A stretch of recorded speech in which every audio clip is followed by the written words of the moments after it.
नमस्कार, मी प्राजक्ता रोहित कारू.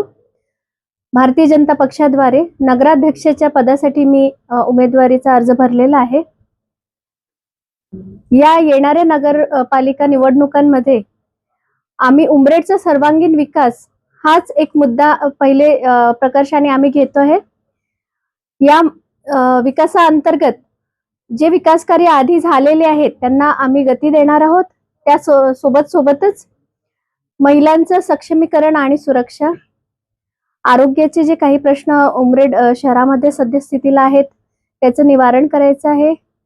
स्वच्छतेच्या सोयी, त्याच्यानंतर व्यवसाय, जे तरुण बेरोजगार आहेत त्यांच्यासाठी व्यवसायाच्या संधी, रस्त्यांचे जेही दुरावस्था आहेत किंवा जेही कार्य थांबलेले आहेत त्याच्यासाठी आम्ही प्रयत्नशील राहू. अंडरग्राउंड इलेक्ट्रिसिटी, तसेच नागरिकांना त्यांचं सक्षमीकरण करून विविध योजना जशा आहेत स्किल इंडिया आणि विविध बचत गटाच्या योजना आहेत, त्या सगळ्या योजनांद्वारे उमरेड शहरातील प्रत्येक नागरिकाचं सक्षमीकरण व्हावं याच्यासाठी आम्ही अग्रेसर राहणार आहोत.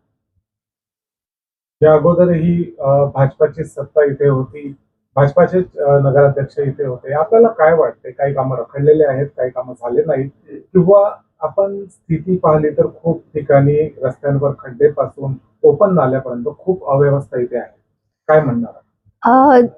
भाजपाची सत्ता या आधी होती आणि आमच्या या आधीच्या नगराध्यक्ष, माजी नगराध्यक्ष विजयलक्ष्मी भदौरिया मॅडम यांच्या कार्यकाळामध्ये भरपूर काही विकास कार्य झालेले आहेत. त्यांचा कार्यकाळ संपल्यानंतर 3.5 वर्ष प्रशासनाकडे ह्या सगळ्या उमरेड नगरपालिकेचा कारभार होता. त्यामुळे होऊ शकतं की लोकप्रतिनिधी उपलब्ध नसल्यामुळे काही कार्य रखडले असतील, पण बऱ्यापैकी सगळा विकास उमरेड शहराचा झालेला आहे असं मला वाटतं.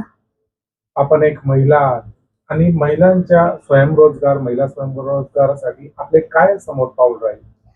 मी इथे सांगू इच्छिते की मी मधमाशी पालन या विषयामध्ये माझं कार्य आहे.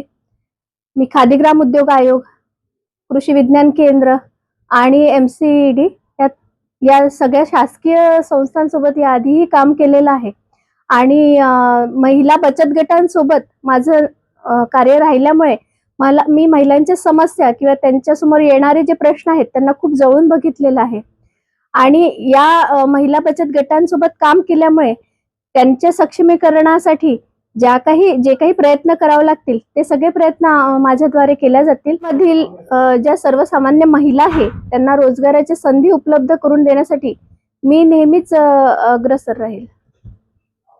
काय वाटतं आपल्याला? काही यावेळेस खूप काही असे भारतीय जनता पार्टीचे कार्यकर्ते आहे, पदाधिकारी आहेत, त्यांनी दुसऱ्या पक्षात प्रवेश केला आहे आणि आता स्थिती अशी आहे की एकीकडे काँग्रेस, एकीकडे आपण, काय सांगाल?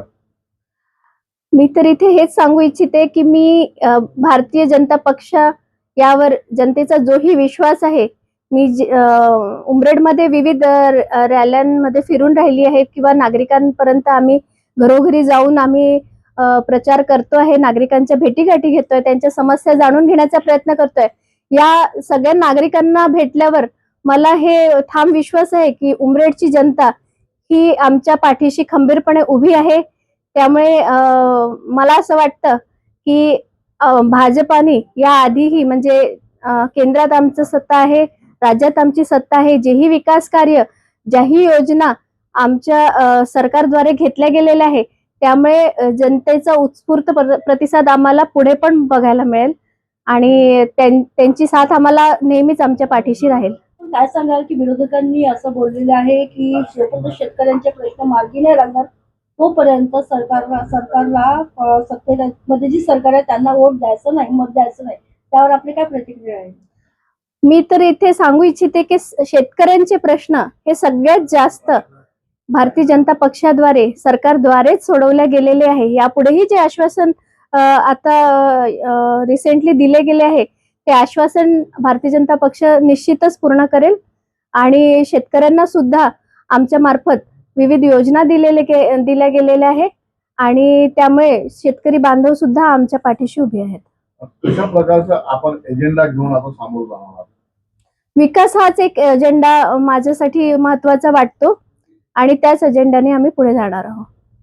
आपण आपल्या उमरेडच्या मतदारांना, आपल्या नागरिकांना काय एक आव्हान, काय एक संदेश देऊ इच्छिता? मी या ठिकाणी उमरेडच्या प्रत्येक नागरिकाला आवाहन करते की 2 डिसेंबर 2025 रोजी लोकशाहीचा आदर ठेवून प्रत्येकाने मतदान करावे आणि मला व माझ्या संपूर्ण 27 नगरसेवकांना, आमच्या भारतीय जनता पक्षाच्या संपूर्ण पॅनलला प्रचंड बहुमताने निवडून द्यावे. धन्यवाद.